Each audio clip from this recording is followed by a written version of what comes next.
देखिए इस वाले क्वेश्चन के अंदर, ये एचसीवी का क्वेश्चन है, चैप्टर नंबर 5 क्वेश्चन नंबर 28। यहां पर ये एक सिस्टम है, पुली सिस्टम, पुली मास सिस्टम। एक इसमें एक पुली लगी हुई है, ये मास है m1 का, और फिर इसका एक एंड यहाँ पुली से ही बंधा हुआ है, और पुली के ऊपर ये दो मास m2 और m3 के। m1 m2 और m3 की वैल्यू दे रखी है 1 kg 2 kg और 3 kg, और ये भी बता रखा है कि पूरा सिस्टम पहले रेस्ट में था, मतलब हर एक की वेलोसिटी पहले 0 थी ब्लॉक की। और ये बता रखा है कि ये वाला जो ब्लॉक है और जो पुली है उसके बीच का गैप है 20 सेंटीमीटर, ये भी गिवन है। अब आपसे ये पूछा जैसे ही आप छोड़ोगे तो पूरा सिस्टम पता है क्या होगा, ये ऊपर जाएगा, पक्का जाना भी चाहिए, क्योंकि इसका मास देखो यार कितना कम है 1 kg, और ये 2 और 3 के हैं, ये 2 और 3 kg के हैं, ये ऊपर जाना भी चाहिए, देख के पता लग रहा है। और वैसे भी इसने बता दी तो यानी ऊपर जाएगा ही जाएगा। ये बताना है कि ये ऊपर की तरफ एक्सेलरेट करेगा, ये तो पक्का है। आपको ये बताना है कि ये वाला जो ब्लॉक है ये इस पुली से कितने टाइम में टकरा जाएगा, ये वाला ब्लॉक इस पुली से कितने टाइम बाद टकरा जाएगा, ये आपको टाइम निकालना है कि कितने टाइम बाद टक्कर होगी। टाइम की वैल्यू आपको फाइंड आउट करनी है। Find the time of the collision of the block mass of the mass m1 with the पुली, कितना टाइम आपको लगेगा, ये आपको सोल्व करना है। ठीक है, सबसे पहले तो मैं आपको इसको करने का एक बेसिक तरीका बताता हूँ, ठीक है ना। वो अगर आप उस बेसिक तरीके से अगर करोगे ना तो टाइम ज़्यादा लगेगा, लेकिन वो स्टैंडर्ड तरीका है, उससे कभी गलती नहीं होगी, उससे 2-4 मिनट फालतू लग जाएंगी, बट क्वेश्चन हो जाएगा अच्छे से। ये कॉन्सेप्ट क्लियर करने के लिए है। तरीका क्या है सुन लो, पहले मैं उसी तरीके से कर रहा हूँ, फिर मैं आपको जो है ना थोड़ा टाइम सेव करने का तरीका भी बताऊंगा कि इसके अंदर टाइम कैसे सेव किया जाए, थोड़ा सा मैं कैसे टाइम सेव करूंगा।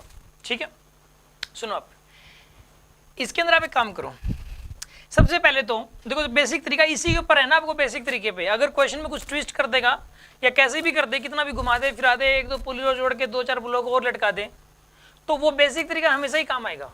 ठीक है, इसके अंदर सीधी सी बात है कि इसने ये पूछा कि इसको यहां से लेके यहां तक जाने में कितना टाइम लगेगा, तो टाइम तो देखो इसकी इनिशियल वेलोसिटी 0 है, यहां से लेके यहां तक की डिस्प्लेसमेंट पता है अपने को कितनी ब्लॉक ने करनी है, तो इसके अंदर बस हमें इसका एक्सेलरेशन और पता लग जाए कितना होगा, कि इसका एक्सेलरेशन अगर पता लग गया तो फिर सेकंड इक्वेशन लगा के टाइम आ जाएगा, सीधी सी बात ये है।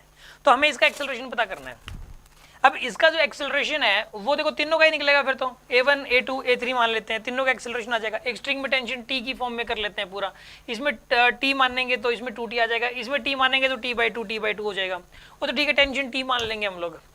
तो इसके अंदर 4 अननोन हो जाएंगे, a1 a2 a3 और एक t, 4 अननोन हो जाएंगे।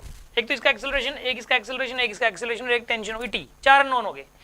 अब ये जो 4 अननोन होंगे तो 4 इक्वेशन बनाएंगे, और 4 इक्वेशन बना के सॉल्व हो जाएगा। 4 इक्वेशन कैसे बनेगी, एक तो इसकी एफबीडी से, एक इसकी एफबीडी से और एक इसकी एफबीडी से, 3 इक्वेशन तो ये होगी। एक वो जो कंस्ट्रेंट रिलेशन वाली जो इक्वेशन है ना कि a1 a2 a3 में रिलेशन, वो था ना net work done by tension is always equal to 0, इस बात का यूज करके हम एक रिलेशन और बना लेंगे। तो 4 इक्वेशन 4 अननोन सोल्व कर लेंगे। सोल्व करने में थोड़ा सा टाइम लगेगा, क्योंकि 4 इक्वेशन से 4 अननोन निकालने हैं, तो थोड़ा सा टाइम टेकिंग तो है ही, जिसके अंदर आपके 1.5-2 पेज भरेंगे। ठीक है, बट मतलब कटिंग वगैरह होगी या कुछ भी मिस्टेक कर दी तो 4-5 पेज भी भर सकते हैं इसमें। तो बट आपको जो ना ये बेसिक तरीके से एक बार जो करके जरूर देखना, दिमाग में बैठ जाएगा वो तरीका, ये जरूर मतलब जो है करना।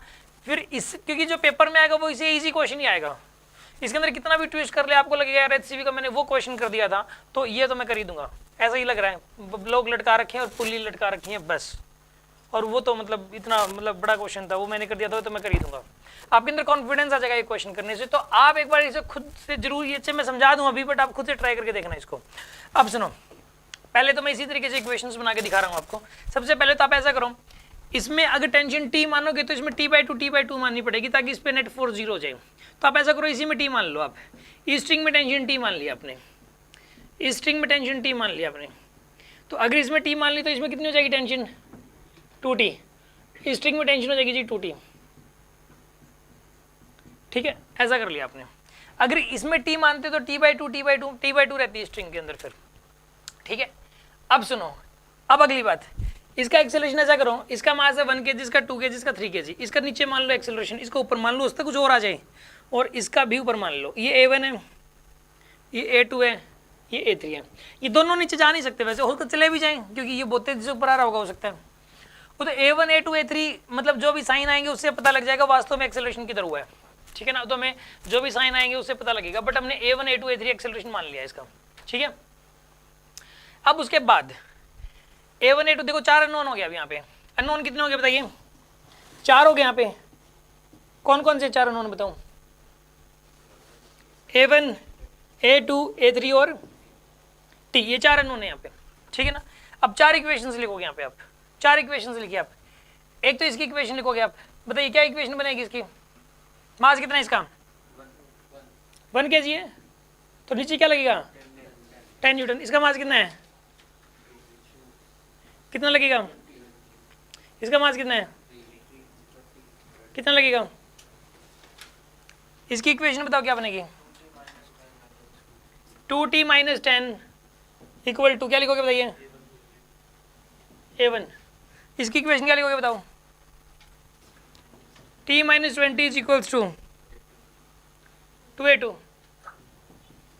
और तीसरी इक्वेशन क्या लिखोगे बताइए आप, 30 minus T, 30 minus T is equals to 3a3। ये थर्ड इक्वेशन बन गई, 3 इक्वेशन तो ये बन गई जी। अब फोर्थ इक्वेशन बना लो आप। फोर्थ इक्वेशन कैसे बनाओगे बताओ, net work done by tension is 0, इसकी डिस्प्लेसमेंट x1 के ऊपर मान लो और वेलोसिटी v1 ऊपर ही मान लो इसकी, ठीक है ना। इसकी ना डिस्प्लेसमेंट x1 ऊपर मान ली और v1 भी ऊपर ही मान ली वेलोसिटी किसी टाइम पे। इसकी डिस्प्लेसमेंट x2 ऊपर और वेलोसिटी भी ऊपर v2। इसकी डिस्प्लेसमेंट x3 नीचे और वेलोसिटी भी नीचे v3। अब आप ऐसा करो, इसके अंदर जो ना वर्क डन बाय टेंशन कितना आएगा उस वाले ब्लॉक पे, प्लस 2tx1। यहाँ पे बताइए कितना होगा टेंशन पे वर्क, टेंशन ने कितना वर्क किया इसके ऊपर, प्लस tx2। इस पर कितना वर्क किया बताइए, minus tx3 is equal to 0। अब t से डिवाइड कर दो, 2x1 plus x2 minus x3 is equal to 0। Differentiate करो टाइम के रिस्पेक्ट में, 2v1 plus v2 minus v3 is equal to 0। फिर से टाइम के रिस्पेक्ट में डिफरेंशिएट करो, 2a1 plus a2 minus a3 is equal to 0। Fourth equation ये बन गई। 4 इक्वेशन 4 अननोन, बस इनको सोल्व करना अब कैसे भी करके। इसको सोल्व करने का तरीका मैं बताता हूँ आपको। यहाँ से a1 की जो वैल्यू है और a2 की वैल्यू निकाल के और a3 की वैल्यू निकाल के यहाँ पे पुट कर दो आप, t निकल के आ जाएगा। और जो t निकल के आएगा वो t इसमें पुट करोगे तो a1 आ जाएगा, t इसमें पुट करोगे तो a2 आ जाएगा, t इसमें पुट करोगे तो a3 आ जाएगा। मतलब आसान तरीका है, इसमें कोई मुश्किल काम नहीं है ये करना, ठीक है ना। आप सिंपल सी बात है, यहाँ से a1 a2 a3 की वैल्यू निकाल के वो यहाँ पे पुट करनी है और t सोल्व करना है, बस ये एक ही कैलकुलेशन है, बस लंबी तो, ठीक है ना। इससे आंसर आएगा ही आएगा। पीछे जो आंसर्स दिए हुए वो मैच करेंगे, मैच ना करें जब तक आप लगे रहना, ठीक है ना। इस टाइप की कैलकुलेशन की प्रैक्टिस हो जाएगी। अब मैं आपको, ये तो था बेसिक तरीका, समझ आ गया सभी को, यहाँ तक अगर समझ आ गया तो हाथ खड़े कर लो आपने, ठीक है, गुड। अब मैं बता रहा हूँ दूसरा तरीका इसका, ठीक है। और इजी तरीका क्या है इसका करने का, देखो इसको इजी तरीका समझने के लिए पहले मैं एक बार इस क्वेश्चन से हट के कुछ बात कर रहा हूँ। मैं आपको एक रिजल्ट बता रहा हूँ, एक रिजल्ट है वो याद कर लेना, वो याद करोगे तो ये क्वेश्चन बहुत इजीली सोल्व हो जाएगा, ठीक है ना। इतना लंबा चौड़ा क्योंकि पेपर में इतना टाइम नहीं होता, ट्रिक्स की जरूरत रहती है, ठीक है ना। तो मैं बता दे रहा हूं आपको, एक बार इस क्वेश्चन का मुद्दा खत्म कर दो आप, ठीक है ना। इस क्वेश्चन के मुद्दे को खत्म करो आप एक बार। पहले तो मैं यहां से सब कुछ ये हटा रहा हूं, पहले की तरह ही कर दे रहा हूं इस क्वेश्चन को।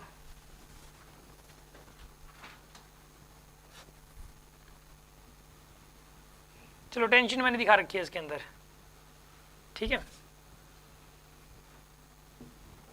ठीक है। इसमें टी इसमें 2t दिखा रखी है, ठीक है। अब मेरे सामने आए तो मैं इस क्वेश्चन को कैसे सोल्व करूंगा इतना लंबा करने की बजाय। किसी के पास कोई और ट्रिक है और कोई आइडिया इस क्वेश्चन को करने का, देख लो कोई बता सकता है तो मैं बता रहा हूँ। अब एक काम करो, आप ऐसा करो, ये वाला ब्लॉक है मान लो m1 मास का, ये वाला ब्लॉक मान लो कितने मास का है, m2 मास का, ठीक है। मान लेते हैं कि m2 भारी है और m1 हल्का है, मान लेते हैं एक बार m1 is less than m2। अब हमें ये निकालना बस इस स्ट्रिंग में टेंशन कितनी है, इस स्ट्रिंग में टेंशन कितनी है ये निकालना। अगर अकेला m1 लटकता इससे इस स्ट्रिंग से तो टेंशन कितनी होती है m1 जी। आप ऐसे लटका देते हैं अकेले m1 को तो टेंशन कितनी होती है इसमें स्ट्रिंग में m1 जी की। अकेला m2 लटका देते हैं तो कितनी टेंशन होती है m2 जी। और अगर आप ऐसे लटकाते हैं एक M1 को ऐसे लटका दिया, फिर M2 को ऐसे लटका दिया, तो इस स्ट्रिंग में टेंशन कितनी आती? M1 प्लस M2G की, इसमें आ जाएगी M2G और इसमें आ जाएगी M1 प्लस M2G की टेंशन आ जाएगी, ठीक है। बट इस सिचुएशन में इस स्ट्रिंग में टेंशन क्या आएगी?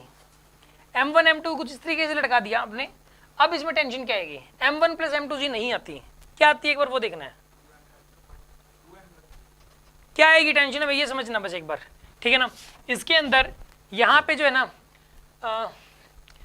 इसके अंदर जो है ना, इसके अंदर टेंशन कितनी आएगी ये हमें ना कैलकुलेट करना है एक्चुअल में, और वो रिजल्ट याद करना है। ये अगर दो ब्लॉक्स इस तरीके से हों, यहाँ तो हमें देख के पता लग रहा है इसमें M1G की टेंशन है, यहाँ पे M2G की टेंशन है, यहाँ पर भी हमें देख के पता लग रहा है कि यहाँ M2G की टेंशन होगी, और क्योंकि यहाँ पे तो सिर्फ इसकी वजह से टेंशन है इस स्ट्रिंग में, तो और इस स्ट्रिंग में टेंशन दोनों की वजह से है, M1 प्लस M2G डायरेक्ट आएगी, M1G प्लस M2G इतनी आएगी इस पर। यहाँ कितनी आती है ये डायरेक्ट नहीं बताया जा सकता, रिजल्ट निकलता है, वो रिजल्ट याद करना है आपको, ठीक है। वो रिजल्ट मैं आपको बता देता हूँ कितनी टेंशन आएगी। वो रिजल्ट सबसे पहले तो आपको वो निकालना पड़ेगा। नीचे क्या लग रहा है बताइए? M2G, इधर क्या लग रहा है? M1G। बड़ा कौन सा होगा इनमें से? M2 बड़ा मान रखा है मैंने, तो M2G की वजह से पूरा सिस्टम चलेगा। एक्सेलरेशन दोनों का सेम ही होगा, इसका अगर A है तो इसका भी A, इस पुली के रिस्पेक्ट में, मतलब कहने का मतलब ये पुली के रिस्पेक्ट में मतलब ये कि एक्सेलरेशन सेम है, इसका भी A इसका भी ऊपर A। अब एक काम करो इस क्वेश्चन को सोल्व करने के लिए, टेंशन T मान लो यहाँ पे स्ट्रिंग में, कितनी टेंशन मान लिया आपने? T। इस एक्सेलरेशन की वैल्यू पता है कितनी होगी यहाँ पे? M2G तो इधर चलाना चाह रहा है पूरे सिस्टम को ऐसे, और M1G कैसे चलाना चाह रहा है बताइए? ऐसे, ठीक है ना। तो इनमें से बड़ा कौन सा है? M2G। तो नेट फोर्स कितना लगेगा? पूरा नेट ड्राइविंग फोर्स जिसकी वजह से पूरा सिस्टम चलेगा, M2G माइनस में M1G का नेट फोर्स लगेगा, तो एक्सेलरेशन कितना आएगा बताओ? M2 minus M1 into G divide by total mass M1 plus M2, इतना तो एक्सेलरेशन आ जाएगा पूरा सिस्टम का, ठीक है ना। M2 minus M1 into G divided by M1 plus M2 का। अब ऐसा करो कि इसकी ना इससे एक इक्वेशन बना लो आप, एक्सेलरेशन पता लग गया, यहाँ से T निकल के आ जाएगा, इस स्ट्रिंग में टेंशन आ जाएगी, उस टेंशन का डबल कर देना, इस स्ट्रिंग में टेंशन पता लग जाएगी आपको, ठीक है ना। टेंशन देखो यहाँ से आएगी, क्या आएगी टेंशन बताओ? M2G माइनस का T equal to M2A, A की वैल्यू ये हो जाएगी यहाँ पे, ये A की वैल्यू है, ठीक है। तो यहां से T की वैल्यू आएगी M2G माइनस में M2 square minus M1 M2, M2 square minus M1 M2 G divided by में M1 प्लस M2। अब लिखोगे इसको M2G minus M2 square G, ठीक है, माइनस में M1 M2G प्लस में आएगा ये डिवाइडेड बाई में, वो तो सिर्फ इसकी डिवाइड में आएगा, तो इसको भी इधर ले जाना था यार।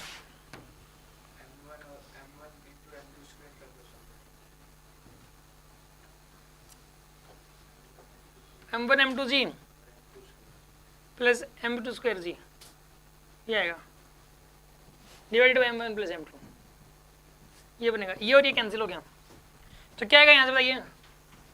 2M1 M2G divided by M1 plus M2। ये रिजल्ट याद करना है आपको, ये रिजल्ट आपको लर्न करना है, 2M1 M2G divided by M1 plus M2। ये टेंशन है ये किसमें? इस स्ट्रिंग में, इस स्ट्रिंग में टेंशन आ गया। अब इस स्ट्रिंग में कितनी आ जाएगी बताओ आप? इस स्ट्रिंग में जो टेंशन आएगी ना वो आएगी 4M1 M2G divide by M1 plus M2, और इस स्ट्रिंग में टेंशन कितनी है बताइए? 2M1 M2G divide by M1 plus M2। मैंने ये रिजल्ट बताया आपको, देखो 4M1 M2G divide by M1। एक अच्छे बच्चे को जो है ना, जो चाहता है कि यार मैं बिल्कुल मेरी रैंकिंग आई, वो इस टाइप के रिजल्ट बहुत सारे याद कर लेता है, क्योंकि ना वो मतलब जो पता है आपको कि ना एक ही क्वेश्चन से ना मतलब 200 400 500 रैंक का ही फर्क पड़ जाता है, तो वो टाइम पे वो चाहता नहीं है कि यार मेरा यहाँ टाइम पता चले, टाइम की शॉर्टेज की वजह से मैं उस क्वेश्चन को नहीं कर पाया, पेपर तो पूरा आता होता है सभी बच्चों को, टाइम की शॉर्टेज की वजह से नहीं कर पाते। बहुत सारे बच्चे ऐसे होते हैं कहते हैं मैंने घर आके पूरा सोल्व कर दिया था, एक भी क्वेश्चन गलत नहीं था, टाइम का लफड़ा होता है। तो टाइम को सेव करने के लिए वो ये रिजल्ट याद करता है तुरंत, और इस टाइप के वो सैकड़ों रिजल्ट याद कर लेता है। उसको पता है कॉन्सेप्ट तो सबके क्लियर मिलेंगे, क्वेश्चन प्रैक्टिस सबने कर रखी होगी जो मेरे साथ के हैं, मतलब जो मेरे लेवल के हैं जिनका सिलेक्शन होना है, ठीक है ना। बट ये रिजल्ट जिसको मतलब जो क्लिक कर गया ना और ये पेपर में आ गया तो वो जल्दी कर देगा उनसे। 4m1 m2 g divide by m1 plus m2, इस स्ट्रिंग के अंदर टेंशन इतनी होगी, ये हर किसी को याद नहीं होते हैं, हर किसी को याद होते ही नहीं, या फिर मतलब पेपर तक कुछ और ही याद कर लेते हैं, इसको भूल भाल जाते हैं। अब देखो, अब सुनो, इसको ना ऊपर वाले इस वाले पोर्शन को हटा दो आप, यहां तक के इस पोर्शन को हटा दो आप, एक बार इसको लटका हुआ मान लो पूरे सिस्टम को ऐसे, यहाँ पे कि यहाँ पे ना ऐसे लटका हुआ ही ऐसे मान लो आप। तो ये बताओ इस स्ट्रिंग में टेंशन कितनी आ जाएगी फिर, सुनो आप, यानी कि सुनो आप, इतनी आएगी ना इस पूरी स्ट्रिंग में टेंशन इसकी वजह से। मतलब एक बार इसको डिवाइड बाय जी करो आप, इसको डिवाइड बाय जी कर दो, मतलब इसका जो इफेक्टिव मास है पूरे सिस्टम का, इसको डिवाइड बाय जी कर दें तो इफेक्टिव मास कितना हो जाएगा पूरे का, 4m1 m2 divide by m1 plus m2, ये इफेक्टिव मास हो गया पूरे सिस्टम का, इफेक्टिव मास है ये। मतलब मैं ये बताना चाह रहा हूं कि इस पूरे सिस्टम को हटा के इसकी जगह में एक मास लगा सकते हैं, कितना, 4m1 m2 डिवाइड बाय जी नहीं लगाओगे उसमें, क्योंकि तो टेंशन है, टेंशन निकालने के लिए तो मतलब मल्टीप्लाई बाय जी करेंगे mg के बराबर। इफेक्टिव मास इतना आ गया इस पूरे सिस्टम का, 4m1 m2 divide by m1 plus m2। मतलब देखो m1 की वैल्यू कितनी यहाँ पे 2 kg और m2 की वैल्यू कितनी है 3 kg, वो वाला फॉर्मूला लगाओ, 4 × 2 × 3 डिवाइड बाय में 2 + 3 5, 24/5। इसका जो मास है ना इफेक्टिव मास, आप यहाँ पे एक ब्लॉक लगा दो। अब कितने का ब्लॉक लगाओगे बताओ, 24/5 kg का। इस पूरे सिस्टम को हटा के इसकी जगह एक ब्लॉक लगा दोगे 24/5 kg का। अब ये है 1 kg का, ठीक है। अब एक बात बताओ, एक्सेलरेशन निकालना था ना अपने को, एक्सेलरेशन आ जाएगा, कैसे निकलेगा बताओ एक्सेलरेशन। एक्सेलरेशन का फॉर्मूला मतलब अगर दो ही ब्लॉक हो, एक ब्लॉक ये वाला है, चलो सीधा निकाल ऐसे निकाल लो आप, अगर इसका ये बड़ा है तो इसकी वजह से ड्राइविंग फोर्स कितना बनेगा 240/5, और इसकी वजह से ड्राइविंग फोर्स कितना बनेगा 10 का, ठीक है, divide by total mass. Total mass कितना हो जाएगा यहाँ पे 24/5 + 1, ठीक है ना। तो सोल्व करो कितना बनता है ये 190/5 अपॉन 29/5, तो कितना हो जाएगा ये 190/29। ये क्या आ गया आपके पास, एक्सेलरेशन आ गया। तो इसका एक्सेलरेशन हमें पता लग गया, कितना एक्सेलरेशन है 190/29। यही आ रहा है आपका आंसर, यही आ रहा है कंफर्म पक्का, 119/20 आ रहा है। इसको थोड़ा सोल्व करो एक बार, कितना बनता है ये वाला। अगर हम इसको सोल्व करें तो कैलकुलेटर से करना, एक बार बताना कितना बनता है 190/29, बताओ ना कितना बनता है। ये तो एक्सेलरेशन है 6.5 बनता है, ये तो एक्सेलरेशन आया है ना अभी, तो इसमें तो टाइम पूछा था ना यहाँ से यहाँ तक का, पीछे आंसर ये वाला कैसे हो सकता है। अच्छा, साथ में तीनों की एक्सेलरेशन दे रखी है, तो ये आंसर दे रखा है एक्सेलरेशन का, बस फिर सही है ये, मुझे तो चेक करना था बस, मुझे लगा टाइम दे रखा है पीछे। तो देखो यार हो गया ना, ये पता है क्या, ये थोड़ा सा मैंने ये कैलकुलेट करके दिखाया ना, रिजल्ट निकालने के लिए अपने प्रूफ किया, इसमें थोड़ा टाइम लग गया, अदरवाइज ये क्वेश्चन बहुत ईजी हो जाता अगर ये रिजल्ट आपको याद है तो। मतलब ये समझो आप कि अगर एक पुलिस सिस्टम है और दो ब्लॉक लटके हुए हैं, तो पूरे सिस्टम को जो इफेक्टिव मास ले सकते हो आप 4m1 m2 divide by m1 plus m2 ले सकते हो, 4m1 m2 divide by m1 plus m2 पूरे सिस्टम को इफेक्टिव मास ले सकते हो आप, कभी भी कहीं पर भी। आ रही है बात समझ में आपको? यस, किसी को डाउट है इसके अंदर?